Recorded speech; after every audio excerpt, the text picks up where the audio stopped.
We are live. I am going to share this week's provocative, funny question from ChatGPT, which we will get to in about 20 minutes.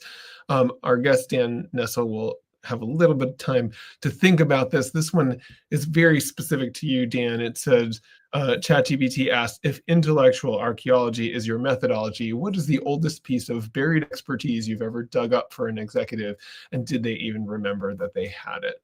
So we will come back to that in a little while. But Eric, kick it off.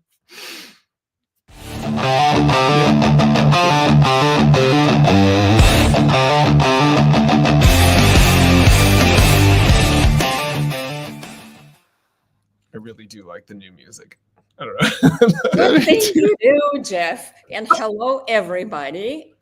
We are live, and it is number 92.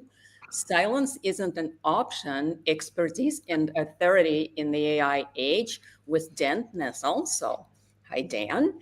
And Dan is the founder of Inquisitive Communications, a veteran of marketing and PR communication space with 25 years of experience, AI early adopter, and a fellow podcaster.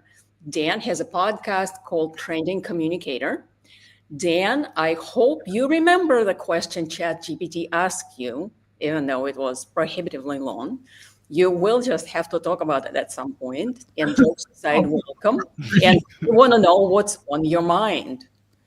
Well, now that question is on my mind, to be honest with you. I mean, it's because I have such terrible short-term memory. This is the problem with prompts. I know, right? And then now that I'm prompting so much, I think I've offloaded my cognition of short-term memory. But I do have something on my mind. I'm calling it the sixth pedal problem for a potential feature or book or something. So everybody's aware, I think, probably right now, or if you're in the AI world, that you're aware of Gemini 3 has just come out, right? And this whole Gemini 3 Pro, and it is fantastic. There's so much you can do with it. But I did what any serious person did. I immediately went to Nano Banana and tried to play around with Nano Banana for a few things. Just so happens that I'm also trying to figure out a logo for a new venture that I'm going to be involved in. And the logo has to have a lily, and it has to have a 6-petal lily. I said, and it gave it all kinds of different prompts. Every lily has 5 petals, or 7, or 8. Never 6. Never. So the remarkable, amazing Nano Banana is supposed to be so responsive to what you say. I said, can you add a 6th petal? Here you go. Still 5. Can you add? All right. Can you give me an 8-petal one? Yes. All right. I get 8 petals. Take 3 away. Or take 2 away. Nope. Still 8. And I can't tell you how many times I tried this, and then my obsessive nature, 4 hours go by, and I'm still trying to get create one freaking petal onto a lily. This is actually interesting because I saw a short video about essentially people who are the way we used to code, and it shows it's a blue circle, and they're like, oh, I need it to be green, and it changed, and you go into the code and you say, you change the word blue to green, and it turns it into green. Now it's like, can you please, ask AI, can you please turn this into a green circle? And instead it adds a square, a blue square. It's like, can you turn it green and drop the square, and then it just leaves the blue square? Like, it's just it's terrible with spatial locations, things like that. And as many times as I said, hey, just one more petal. No, one more point. Try it this way. You must. You should. Oh, it is mandatory. Any prompting kind of mojo that I have, I tried, and you just couldn't do it. And it would say, here it is. Your 6 petals. Nope, just still 5. And I just like, nope, still 5. Nope, still 5. Dan, Eventually I broke it. Yeah. In your 4 hours of doing this, did you ever try this? Because I've actually had a little bit of success with this, where you basically take the image, download it after it came out, and then re-upload it, and then ask it to make the change. Did you try that? Because yes, several times.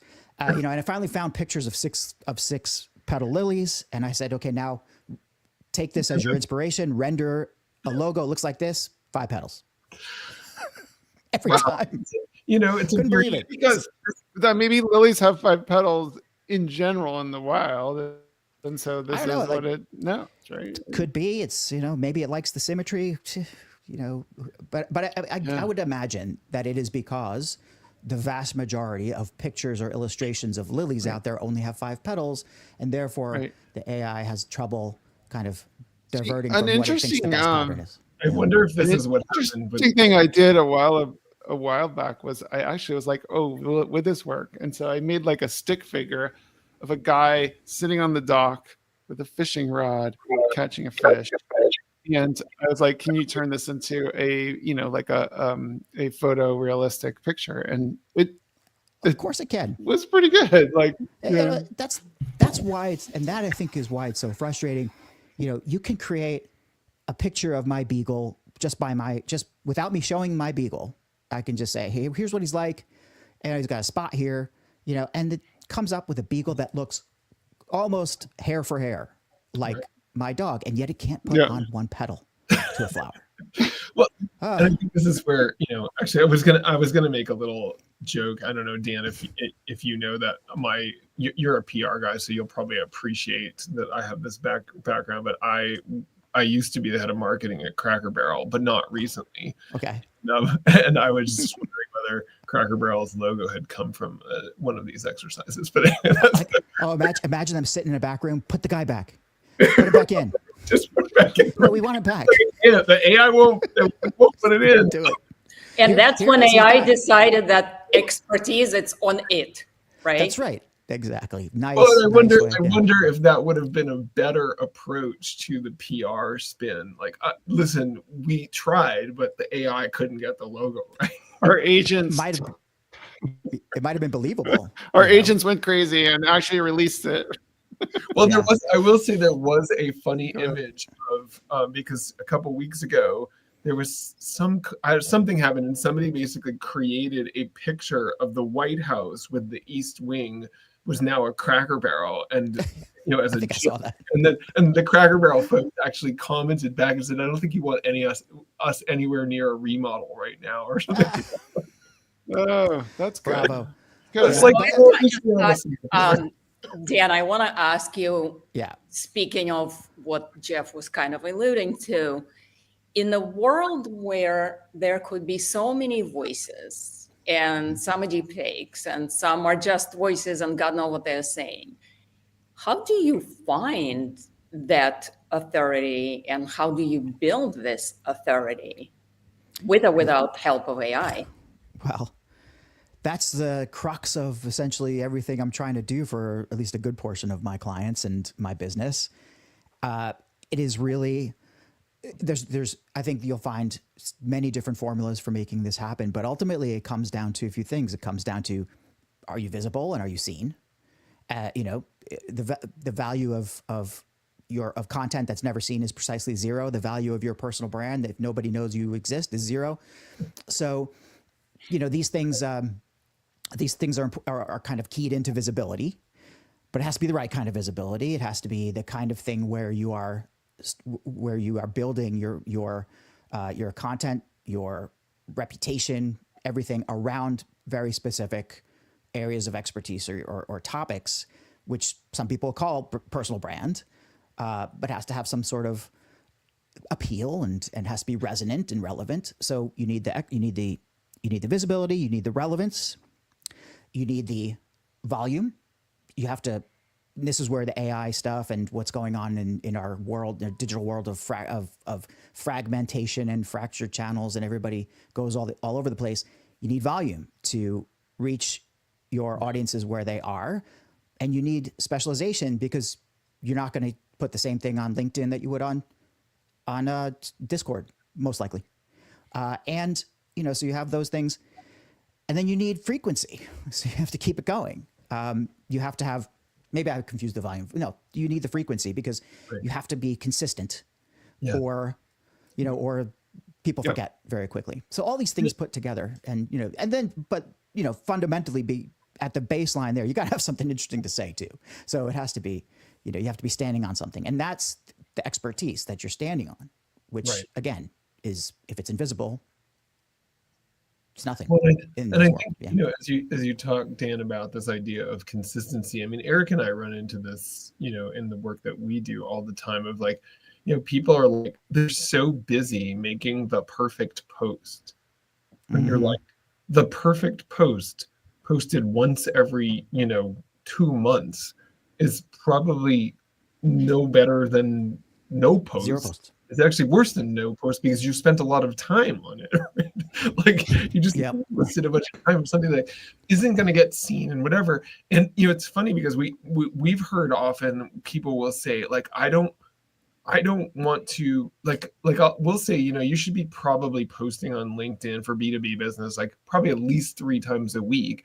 And they'll be like, 3 times a week? Like, what would I talk about? I'm like, right. Because McDonald's should stop talking about burgers because they, they keep talking about burgers. Like you can talk about the same thing, but people get sort of like, oh my God, I can't talk about this, whatever. But anyway, I don't know. There's no shortage of things to talk about. The question is finding the ones that are most relevant and of most value to your audiences. And, I also think people being ownable by me as an entity, right, is relevant. Do I have the right to stand up for this, whatever I'm communicating? And then I stick to it, right? Yeah. You have a right to pretty much you have the right to write about anything that you want to, for the most part. But what makes it yours and what makes it ownable is your opinion, your point of view. And without the point of view, a post is just, it's boring. Nobody cares. They can get it from 100 different places.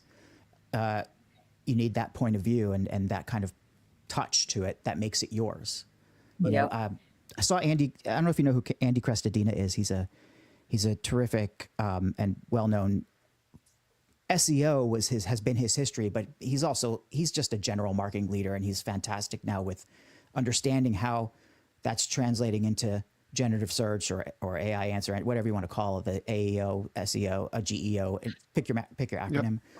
Yep. But he said something really interesting in a conference I was at a couple months ago. He said, it's not thought leadership if people can't disagree with it. And I'm paraphrasing, but you need to have an opinion is the point. If people can't, if everybody has to agree, then it's not thought leadership. And that's really the differentiator that kind of puts your resonance and your relevance over the top. And that's hard to develop. You need time. You need to know what you're talking about. And all this stuff put together, it's certainly not an easy task. I wouldn't claim it is. No, I think that's fascinating. I am like, I think I'm 86 articles in a row on my newsletter now, and I just it's like people are like, how do you come up with stuff? I'm like, I don't know. I just whatever happened that week. I just well, how do you come up with stuff? Everybody has this question, right? And sometimes I feel like the cobbler's kids, the cobbler's kids have no. I'm the cobbler. Yeah. Cobbler's kids have no shoes.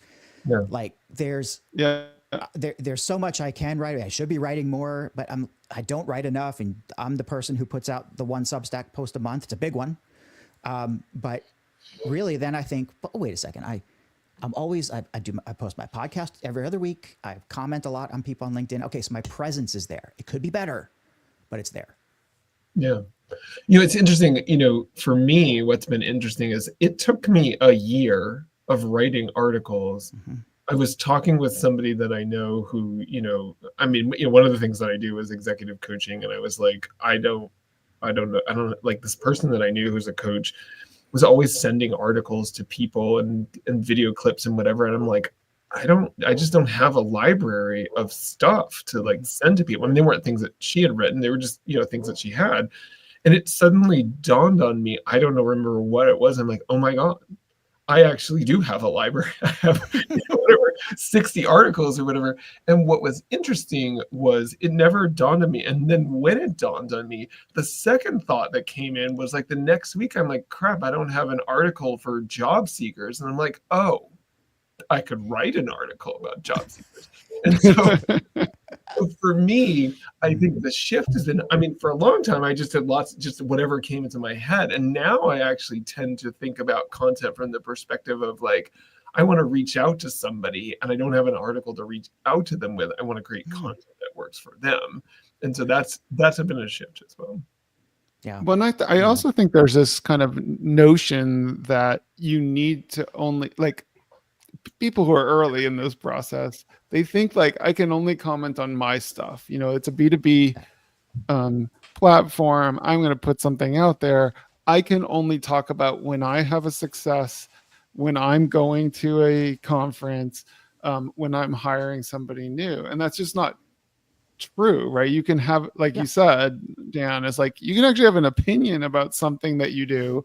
You can talk about what you think are best practices. You can talk about interesting situations that pop up that are relevant to your work. You can talk about, you know, we have a client who's interested in regulatory stuff, so we can comment on what's going on in the regulatory you know, space and biotechs or whatever. Like, there's so much you can talk about. In fact, there's a prospect that we were trying to we're still working on trying to land, and one of his things is like, well, what would I talk about? And it's like, I have a million things that, I mean, his particular space, which I won't name because I don't want to like throw him into the mix here, but like his particular space, I'm like, I have so many ideas about things I could talk about in your space.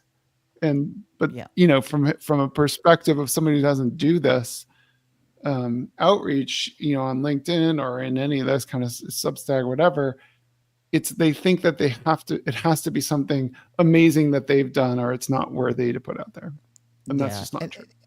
Well, and that has a lot to do with stage fright, imposter syndrome, all these other, you know, things that get in your way.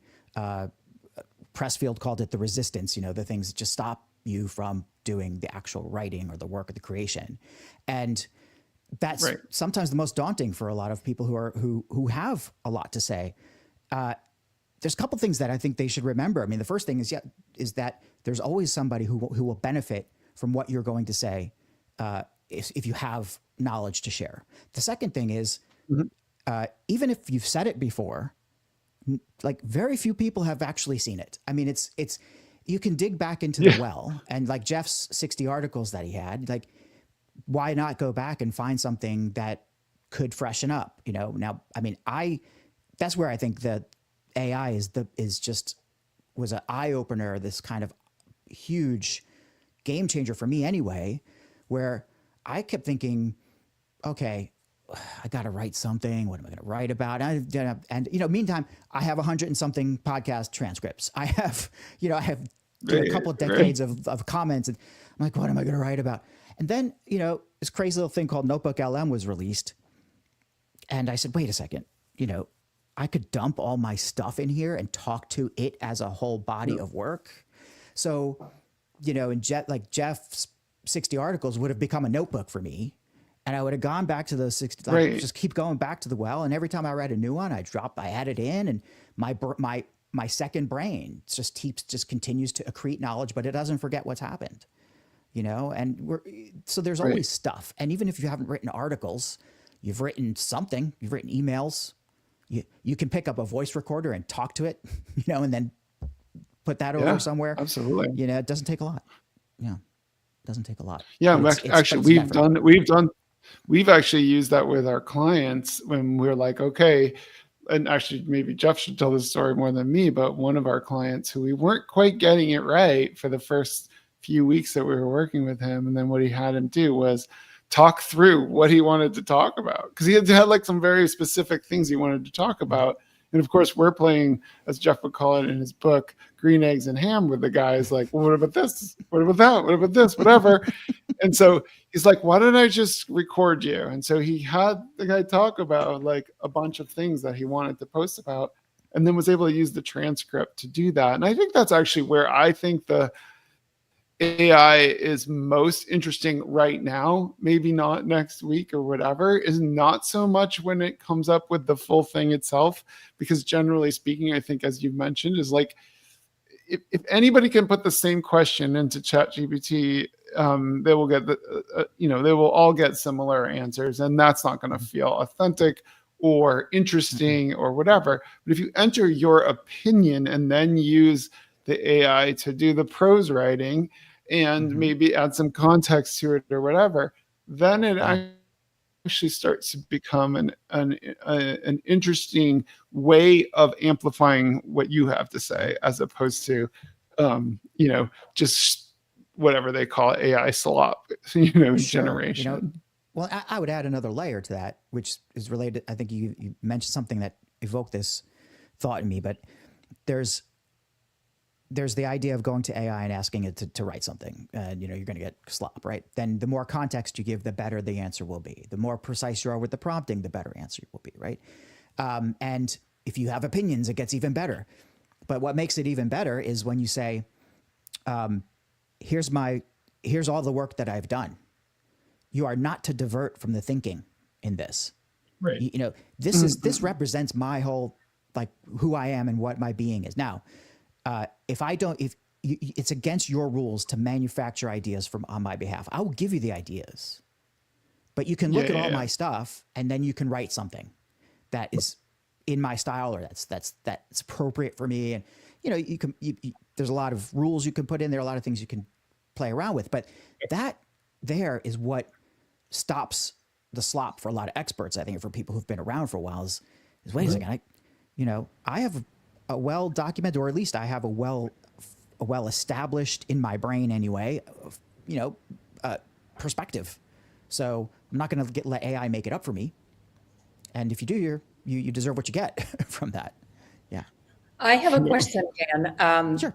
Given that so many tools exist, right, and it has become so much easier to produce thoughtful, impactful content, what's really stopping people from taking a stand and becoming an expert? Why wouldn't business leaders do it? Question mark. I think the fundamental issue is that you can't pretend for too long. I mean, you want to put yourself out there as an expert. You can certainly go to AI and say, write me something on topic X. Okay, I want to suddenly be known as the world's leading bird watcher. So AI, here's the kind of guy I am. Now act as though I were an ornithologist and write a treatise for me, and it will. And you could put that out there. You won't be able to fact check it. You don't know if it's right, but you know what? You just kind of throw caution to the wind, throw it out there, and pose as this thing that you are not. You will be exposed. You will be exposed. If you are an executive, if you are anybody who has written things, if you are, or anybody who's had a life really for a certain number of years, there shouldn't be anything you need to make up, right? And you should be able to say, I know a few things about this. So when I put it out there, if somebody asks me a question about it, I can answer it. I can faithfully say I don't know when I don't know. I'm never going to get caught out. Like and I'm not saying there aren't nefarious characters out there who won't do exactly what you kind of alluded to there, Elena, like just pretend. Right. And will they be caught? Who knows? But I think if you are inauthentic, if you are essentially manufacturing things whole cloth, it's not going to last. You're going to get buried. Agreed. Go ahead, Jeff. I was going to say, I think this is a perfect time actually to segue into ChatGPT's question. I almost forgot. So a reminder that was, if intellectual archaeology is your methodology, what's the oldest piece of buried expertise you've ever dug up for an executive, and did they even remember they had it? And by the way, intellectual archaeology is almost precisely what we were talking about, Jeff. Like where you take your body of work and you mine it. It's not rocket science. Well, I think ultimately, like LLMs are intellectual archeology on the collective stupidity of the internet, right? So. Yeah, well, that's right. So it does. If the sum total of your if your intellectual work is, is essentially non-existent or is of horrible quality, then you're probably not doing in the right business anyway. Yeah. Right. But I think so. I when I started playing around with this, it was really Notebook LM was probably the kind of pivot point, and then you need to find sources for Notebook LM. So I would do these deep research reports on and I still do on leaders and executives, founders. And you'd uncover things that they forgot about or they didn't know about. But, in the sources, for example, you'd see old interviews or articles or videos. But I think the oldest thing that I uncovered for somebody I'm working with or have worked with was like an 11-year-old YouTube video that was on a channel with like 7 followers, and it was professional, but it was really early days in this person's career. And when I looked at it, like I considered dropping it into the notebook, but then, you have to make this where the human has to be watching and be there. It's like, this is completely irrelevant to her work now. It doesn't make sense for her. But I did point it out to her. She's like, "You're not putting that in, are you? That's not going in there." So people change their minds and they change their opinions, and you have to be expert enough, or you have to be, I suppose, you have to think critically enough to look at what you're actually putting in there, especially if it's on behalf of somebody else. You have to trust. You have to employ your judgment and say, this is not relevant to this person now, is it? And I may need to ask questions about this, which a lot of people are afraid to do. Well, so 11-year-old video is the answer. So it's funny as you say that, because actually the story Eric was telling before about that client we were working with, the real problem that we were running into is the source material we were using for the initial post was his website, and he kept saying my website isn't up to date. And so basically we were producing content that he's like, this is old. And we're like, we're just working, like, give us new material. We're happy. We can do anything. We just can't make up what's in your head, and that's what is interesting to how do you get people to dump out what's in their head.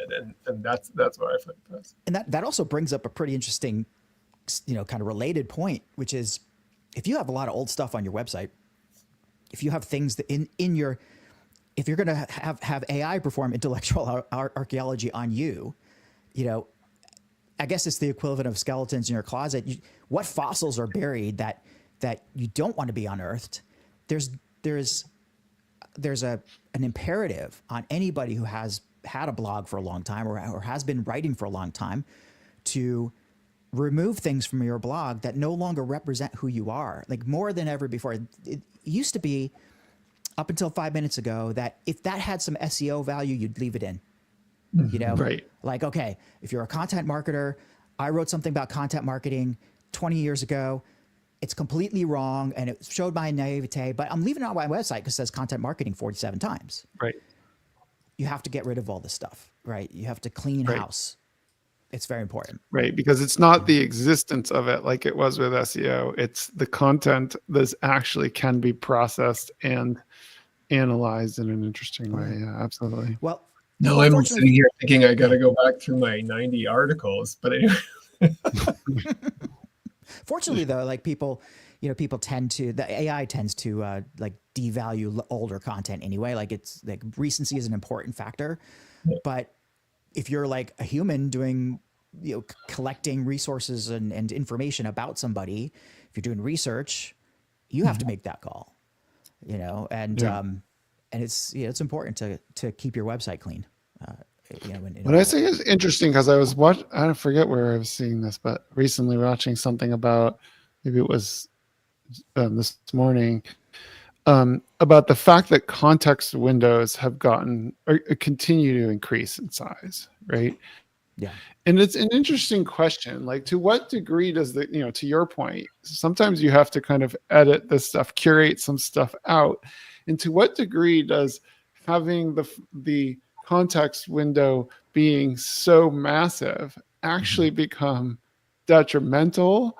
Or in other words, like, can you have focalized, AI slop that is based on your own stuff? Like, in other words, is there a point where you give so much that it actually starts to, essentially create garbage but in the domain of your stuff? It is very easy to break it. It's like, and again, this is the human in the loop issue. You have to watch as your conversations develop. The long context windows, the huge context windows are a boon for, for adding in heavy PDFs or for throwing in, like, as context using large files, large pieces of large bits, large chunks of unstructured data or whatever something big is. But the length of a conversation works against you over time because of the way that the AI deals with the context window. And like you said that that they're getting bigger and bigger. Claude is the only one that has kept it sort of, at what it's like 200,000 tokens, which I don't know what that means in number words, but it's smaller. And I hit that wall almost every single time, and it bothers me. But then I realize maybe it's for my own good, right? Because like you have 1 million token context window in Gemini or something like this, and 500,000 in ChatGPT, and it loops back on itself. People say, why does AI get stupid after I talk to it for 25 minutes? Because it's starting to, it's like, it is getting stupid. It's going back through every single interaction every time. It keeps kind of making this bigger and bigger concentric like loop. And it's like, well, I only make look at all these 5-petaled, lilies that I've created. I'm just going to keep doing it because that's what I was doing. Yeah. It's almost it's like businesses, right? They get this sort of like institutional, paralysis of this is how we've always done it. And it's sort of like interesting that AI has a similar law. Okay. Yeah, just by virtue of being able to say, oh wow, I can now connect this to my Google Drive. So you tell the AI, hey, go look at this folder. That folder might have 1,000 files in it. You never cleaned it up. It could be a gigabyte worth of stuff. And, it starts to, you see the thinking, it starts to think and the wheels are turning, and it comes back and it's like, it clearly does not get anything that you wanted to say, because as it's overwhelming itself with all this information and doing it again and again and again. So context windows, are again, it's all about paying attention to your prompts, focusing the conversation, adding the context in the right places. That's why GPT projects are great and Claude projects are great, and custom GPTs, because you can just put all your context as a library that it can consistently reference. It doesn't look at everything every time. It makes decisions about what is the most important stuff. So, sometimes it misses things. Often it misses things, but that's better than getting stupid.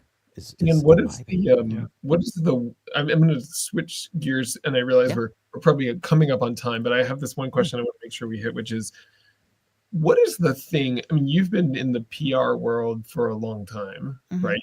Long before AI came on the scene. What is the one thing that you are worried will get lost about, like, sort of the things that you need to know about PR that will get lost because AI is out in the world? Well, it's a constant topic of conversation, I think, especially among us, who've been in the biz for 15, 20, 30 years, and at risk of sounding like one of the olds, there's all those, well, back in the day I used to cut clippings, or back in the day I used to, I think the thing that's in danger of being lost and is already being lost is that pipeline of younger talent, of people who are getting into the industry who now don't have to read things. They should be, but they don't have to. And then the flip side of that is, well, we don't need people who read things. Right. So we're not bringing people into these professions. That's a huge danger. And I don't think that anybody's come up with a good solution to that, because in order for you to, as a company, or you have an agency, right? In order for you to progress as a company, you need to bring in that pipeline of talent. but you also have margins to worry about. You also have a business. So what you might need to do is say, you know what, we're going to bring these 10 new people on and we're going to make zero money on them for 2 years. We're going to train them. We're going to give them college after college. And we're going to give them what companies are willing to do this? Almost zero. Like, you know, unless you're a Japanese company where that's been the practice forever. Like what is? Yeah, but I'm not sure it's true there either anymore. Mm-hmm. So, right. yeah, I mean, but you're absolutely right. That was how it was. So, Dan, thank you so much. We are, we are well over the 30 minutes. And before we go, what we like to do is we like to have everybody give one thing that they want to leave our audience with. We always make the guests go first, so that you have no time to think about it. But so I'll give you the microphone. What's one thing you want to leave the audience with? If you have anything at all to say, and you do, go to your LLM of choice, go to Notebook LM, and just start playing around with what you already have. Start pushing it different directions. Ask questions of your own self, and you'll be amazed at the kind of insights that you'll come up with that are actually yours because it's your content, and give you the bravery and the kind of the confidence to move forward, creating your own content and making your expertise visible. Awesome. Dan, before I dive in, what is the best, if people want to reach out to you, connect with you, work with you, what's the best way for them to reach out to you? Well, I'm all over LinkedIn. Just look for Dan Nestle. There might be another one of me, but I'm pretty much everywhere. You could find me at beinquisitive.com. That's be-inquisitive.com. And at the Trending Communicator podcast. Awesome. Well, thank you. So many things that I want to use as my one thing, but I think I want to pick up on your confidence thing is this, I remember, writing the first article of these 90 or whatever, almost 90 articles that I've written, and just being like it took me forever. And I was like, oh my God, what, if I write this article and it's bad, and what's going to happen or whatever. And the answer is nothing is going to happen. And so I fully support your point about just do it, just start doing stuff and get out there and start talking about something so that you come across as being an expert in whatever.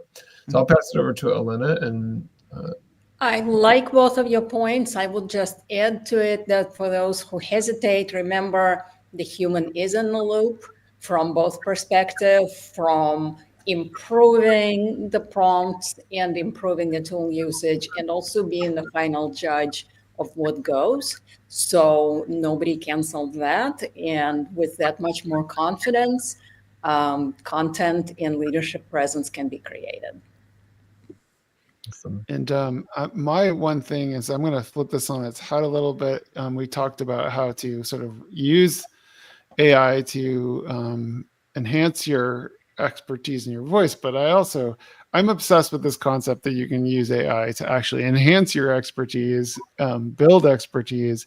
And I think to your point, Dan, before about we don't have people who are reading, I don't think AI is not fundamentally something that causes you not to read. It's fundamentally something that allows you to go with your the worst version of yourself easily, and not keep learning. But I actually use it quite a lot.